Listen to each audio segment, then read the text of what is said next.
Bom dia, muito bom dia. Está no ar o Jornal do Boris. O Jornal do Boris é um sobrevoo pelos principais caminhos da notícia sobre Brasil e sobre o mundo.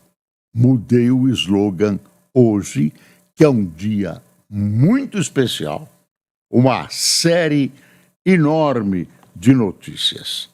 E a principal delas, a meu ver, é a posse do novo presidente dos Estados Unidos, Donald Trump. É o que mostra o valor, primeira página. Trump volta à Casa Branca sob apreensão e expectativa de trazer, entre aspas, nova ordem. O Estadão dá preferência a uma foto de primeira página sobre a questão Israel-Palestinos. Alívio triplo após 470 dias de cativeiro em Gaza. Os terroristas do Hamas libertaram 3 prisioneiras, 3 mulheres, em troca de exatamente, eu não sei quantos, porque tem várias interpretações. Pacto prevê que Hamas solte 33 reféns e Israel libere mais de 1.000 presos em 42 dias. Mas hoje a trégua deu uma oscilada.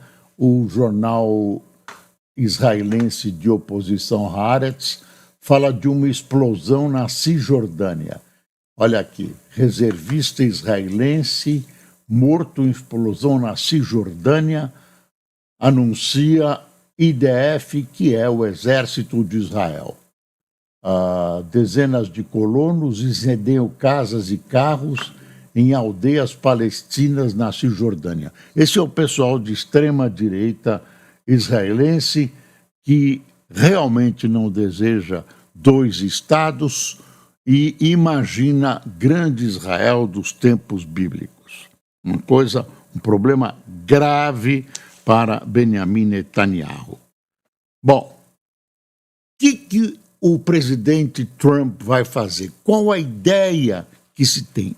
Se você olhar os jornais, se você viu televisão ontem, professores, especialistas, ninguém sabe exatamente o que ele vai fazer. Alguém escreveu aqui, e foi o valor, ele vai trazer nova ordem. Se você perguntar qual é essa nova ordem, ninguém define exatamente. O que se sabe é que não se sabe nada a respeito do que se passa na cabeça de Donald Trump. Ele é absolutamente imprevisível. Então, o que ele vai fazer é absolutamente imprevisível. Dizem os seus correligionários, dizem membros do seu gabinete, que hoje ele vai expedir um decreto já dando uma varrida em imigrantes ilegais. Vão caçar imigrantes ilegais. Agora, o resto não dá para saber. Não dá para saber. Ele tem um time bem à direita, que vai da direita com ponto de interrogação, passa pela direita mais extrema e vai até a direita civilizada. Aqui, republicano assume hoje, segundo mandato. Primeiras decisões já podem ter repercussão internacional. Esse é o valor. Chegou o dia, é hora de saber se vão virar realidade, a que preço. As promessas dele, as ameaças dele. Com a derrota de 2020 para o presidente Biden, que hoje se despede, Trump é um caso raro de presidente de 2 mandatos não consecutivos. Nos Estados Unidos, você pode ter 2 mandatos consecutivos ou não. Só 2 mandatos. Aí não pode mais ser presidente em circunstância nenhuma. Os primeiros 4 anos de Trump na Casa Branca, de 2017 a 2021, também não dão pistas do que se espera. Você vê, ninguém consegue cravar o que esse novo presidente vai fazer. Eu acho que nós podemos ter surpresas. Ele não tem nenhum compromisso com o que ele fala, nem com o que ele promete.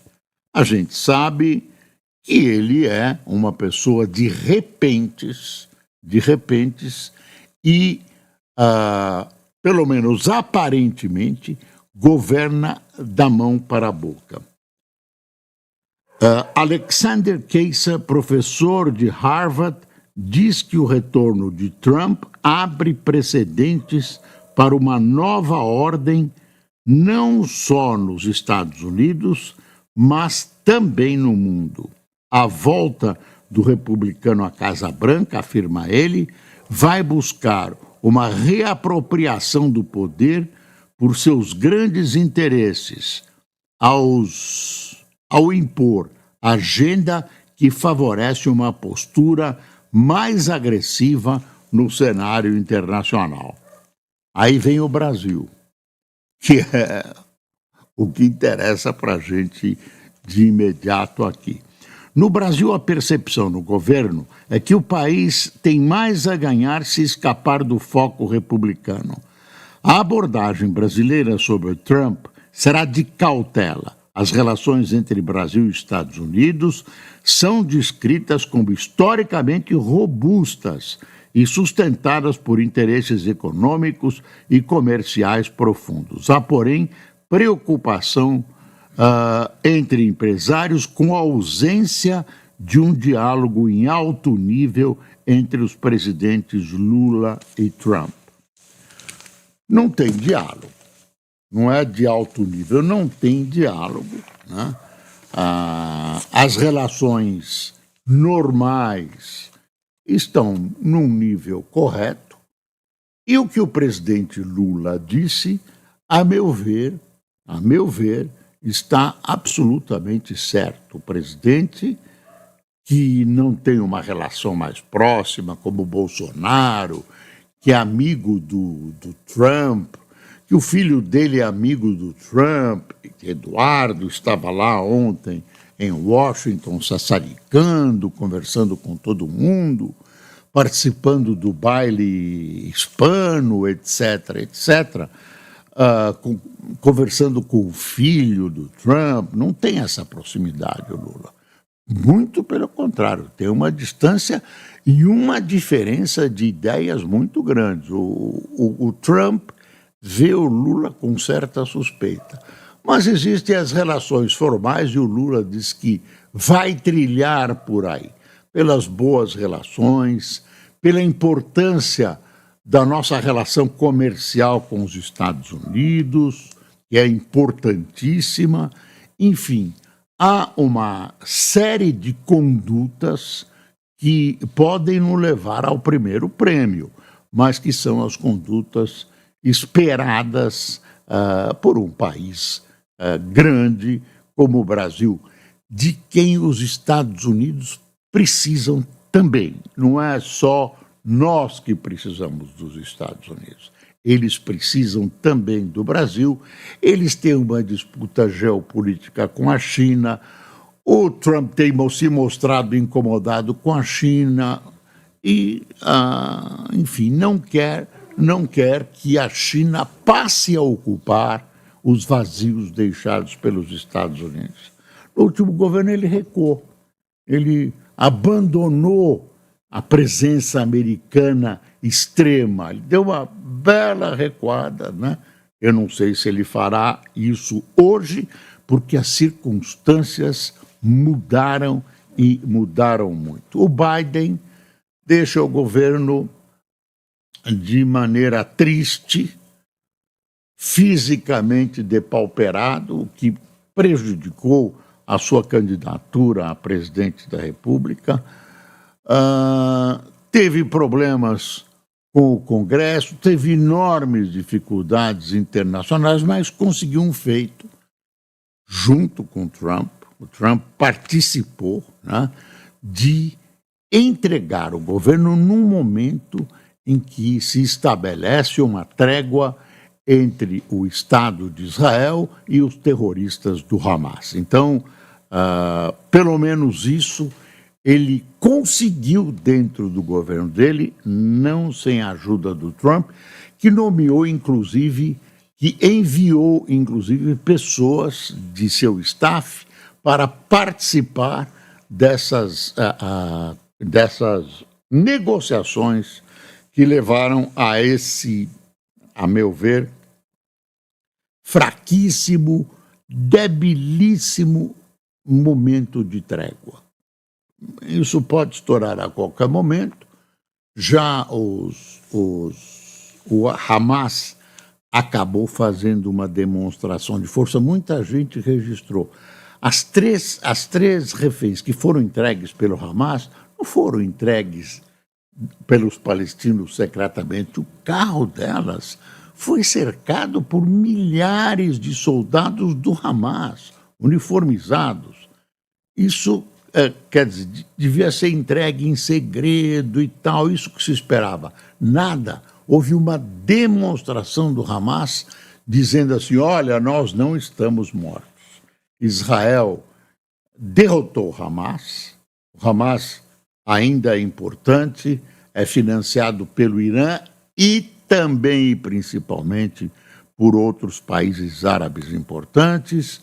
Israel imagina que poderá avançar nas negociações com a Arábia Saudita, ambos temem o Irã. Israel venceu essa guerra, embora tenha perdido sob o aspecto ético. A ética judaica não é isso de deixar milhares e milhares de mortos, como acabou acontecendo na faixa de Gaza. Na faixa de Gaza. Aliás, tem uma foto da faixa de Gaza aqui, assustadora, né, que mostra a destruição naquela região. Os israelenses... Né, é bom lembrar que o Hamas começou essa guerra, e também o Hezbollah foi desmoralizado, o Irã desmoralizado, também desmoralizado. Dizem que o Trump queria que o Netanyahu bombardeasse as instalações nucleares do Irã, mas o Netanyahu preferiu não fazer. Ele fez um aviso, bombardeou lá perto. Esse nó é extremo, é muito difícil encontrar. A gente vê, gente que conhece, que se aprofunda nesse nó, nessa área, mas ninguém conhece exatamente. O ministro de Relações Exteriores do governo Trump vai ser esse moço aqui, James Rubio. Ele é filho de cubanos, filho de imigrantes cubanos, é um advogado, é ex-senador, e não se sabe, ele não é um especialista em assuntos internacionais.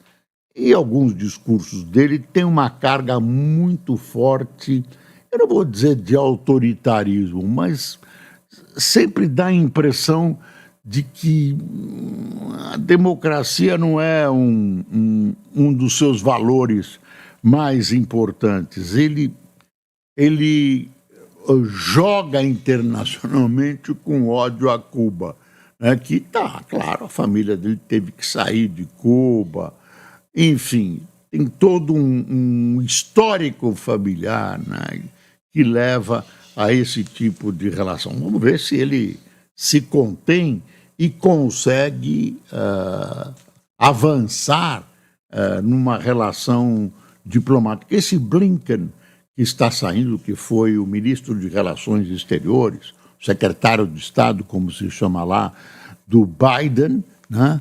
Ele teve uma atuação discreta, mas muito importante. Conseguiu muita coisa.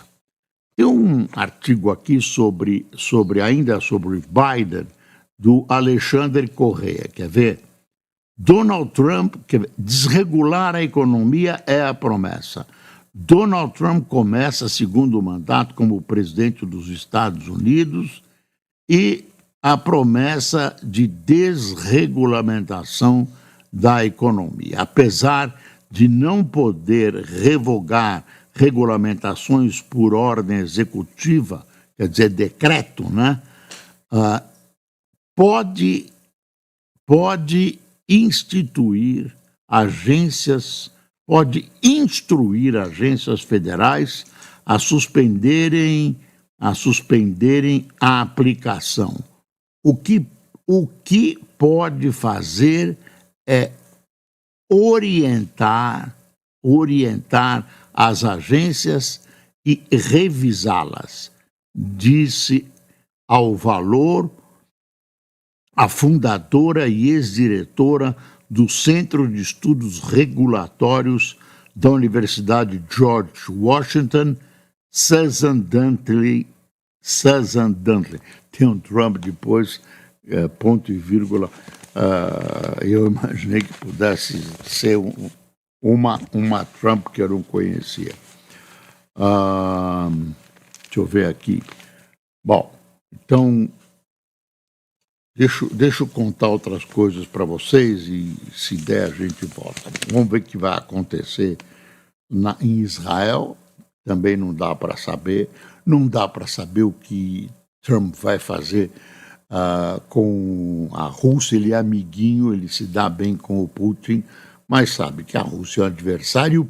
O grande problema, a dor de cabeça do governo americano e que deve se transmitir para Trump é a China. É a China. Vai mudar a relação? Ninguém sabe. Para complicar o noticiário, o Fórum de Davos começa hoje. Olha como a Folha diz na primeira página. País leva a delegação diminuta ao encontro anual do Fórum Econômico Mundial, que começa hoje, mas pela primeira vez monta um espaço de eventos para atrair investidores e mostrar oportunidades. O presidente Lula reúne hoje o ministério, vai cobrar um monte de coisas. O governo foi derrotado pelas oposições, um auxílio valioso dele mesmo, né, que culminou nessa história do PIX, né, no PIX. Agora estão tentando colocar a culpa no deputado que fez o discurso, que usou argumentos oposicionistas. Não tem nada a ver com fake news, mas acham que é fake news, querem processar o deputado, etc. Enfim, e, na verdade, hoje começa o trabalho do novo secretário-ministro de imprensa, o Palmeira, que vai tentar dar um jeito na comunicação do governo. Outra informação é que o presidente Lula está tentando segurar a ministra Nízia na saúde. Saúde é um grande orçamento, alvo da cobiça de vários setores, áreas do governo Lula, nessa colcha de retalhos. Olha, Lula reúne ministros para tentar preservar Nízia Trindade na saúde. Pasta é alvo da cobiça do Centrão em meio a falhas de comunicação. O governo falha na comunicação, mas você nunca terá uma boa comunicação se você não tem um bom produto, um produto de credibilidade para trabalhar. E hoje o governo não tem essa credibilidade, as pessoas não acreditam no que o governo afirma e diz. E o governo tem dois problemas gravíssimos, políticos e econômicos. Primeiro é a inflação, os preços altos, né? O desemprego não é mais. E a perspectiva. São esses problemas. A perspectiva não é boa e não é vista como boa. Não é vista como boa. É uma questão de credibilidade. Olha, tem uma mortes sempre são a lamentar, do apresentador Léo Batista. Léo Batista morre aos 92 anos, tinha câncer no pâncreas, ele trabalhou quanto pôde, até agora na Globo. Quem de nós não tem na memória a voz e a simpatia deste jornalista desbravador que deixou a sua marca na imprensa brasileira, especialmente na televisiva. Todos nós, eu tenho certeza, sentimos a morte de Léo Batista. Tem uma outra morte noticiada também do general, o que foi ministro do Exército, Gleuber Vieira. Morreu aos 91 anos, foi o último ministro do Exército, isso depois virou Ministério da Defesa, né? Ele tinha ministro do Exército, da Aeronáutica e da Marinha. Então, o Fernando Henrique uniu os três ministérios sob o comando do Ministério da Defesa. Ele foi o último ministro do Exército. Gleuber Vieira morreu aos 91 anos no Rio de Janeiro. As causas não foram reveladas. Tem uma pessoa que está muito doente, foi operada para extrair um câncer, que é o José Genuíno. José Genuíno foi presidente do PT, foi guerrilheiro, formado em filosofia, foi uma figura ímpar dentro do PT e talvez ainda seja uma figura ímpar dentro do PT, mas foi arrasado pelo Petrolão e pelo Mensalão.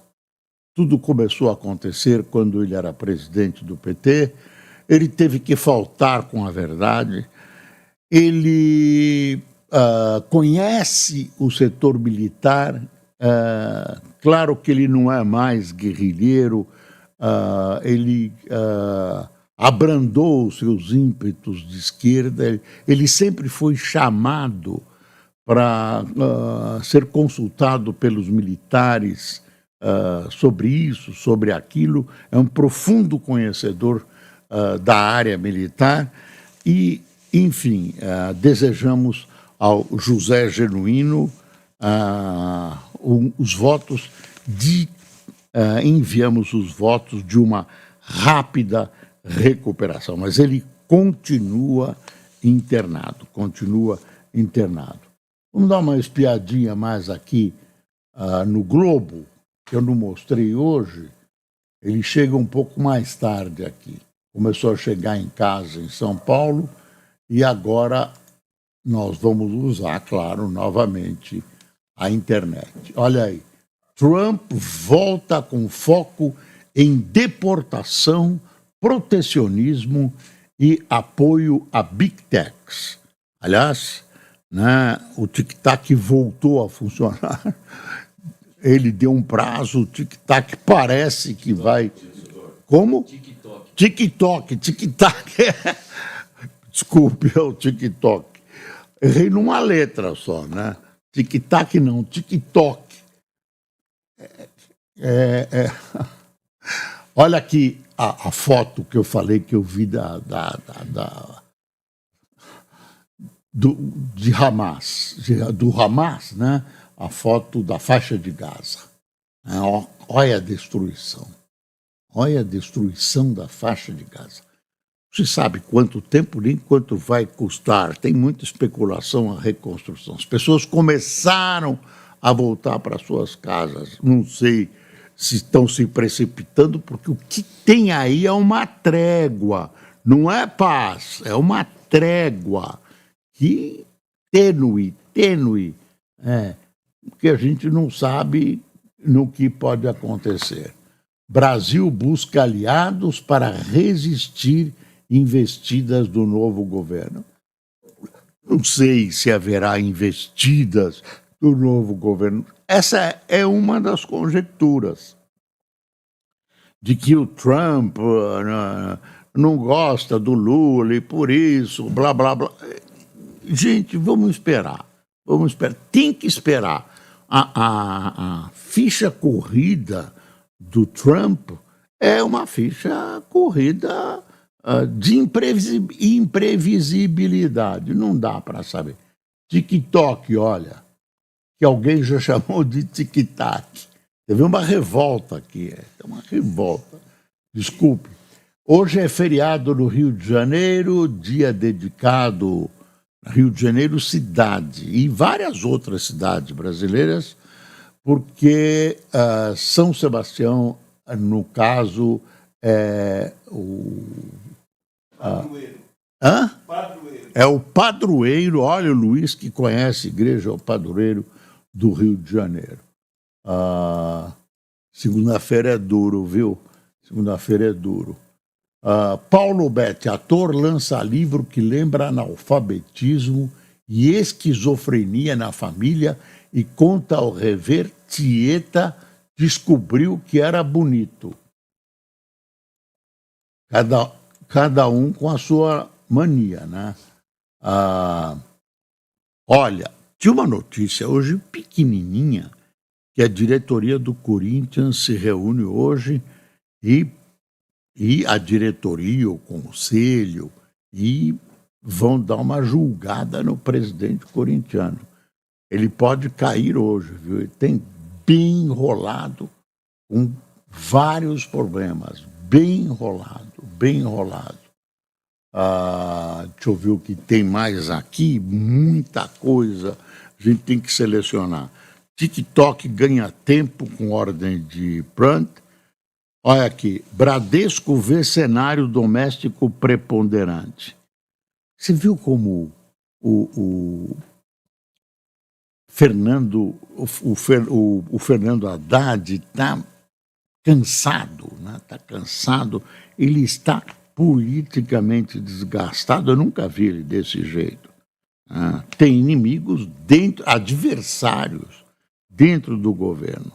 E o Estadão, o Bradesco, deixa eu dizer, apesar de incertezas com o governo Trump nos Estados Unidos, os rumos da economia brasileira em 2025 vão depender muito mais do direcionamento de questões internas do que de fator externo, disse ao Valor o presidente do Bradesco, Marcelo Noronha, que está na Suíça para participar do Fórum Econômico Mundial em Davos, que começa nesta segunda-feira e vai até sexta.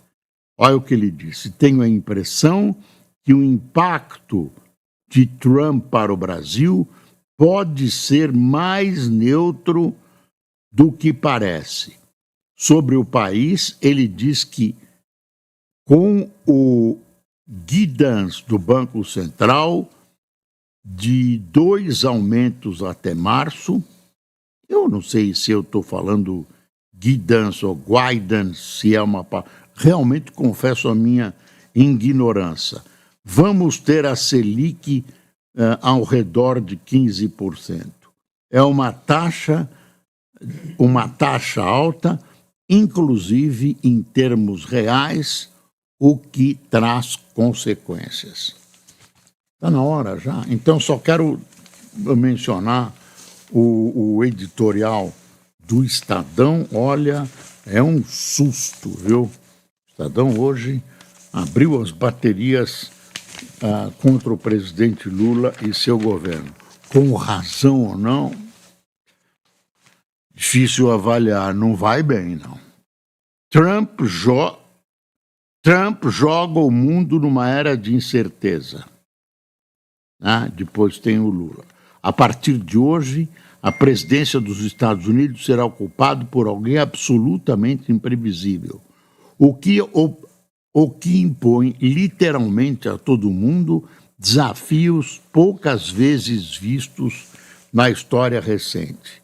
E aí vem o ataque. O show de Janja custa caro. Eventos paralelos à cúpula do G20 no Rio, nos quais a primeira-dama teve participação destacada, custaram muito mais do que a própria reunião dos chefes de Estado. Aí que tá. Tinha muita coisa que eu disse que ia falar, não vai dar tempo. Não vai dar tempo. O tempo ruge, como diz aquele nosso amigo. Aqui, quem tomou cafezinho conosco? Tércio Ribeiro, Jonas Cruz, Leonardo Xavier, Irene Ribeiro, Sidney Matsuoka, Regina Marta, Valquírio Guedes, Acácio Bernardes, Conceição Simonato, Miriam Istolgo, não sei, Cássio. Miriam, se eu errei, você me perdoe. João Ketley, Onélio Lopes, Oriene Moraes, Sandra Cátia, Guilherme Gomes de Caruaru, Isa Cavalcante de Maceió, Mário dos Anjos do Recife e Adriano Bittencourt de Cachoeira do Sul. Pessoal, muito obrigado por sua atenção. Sempre lembrando, é preciso passar o Brasil a limpo. Bom dia.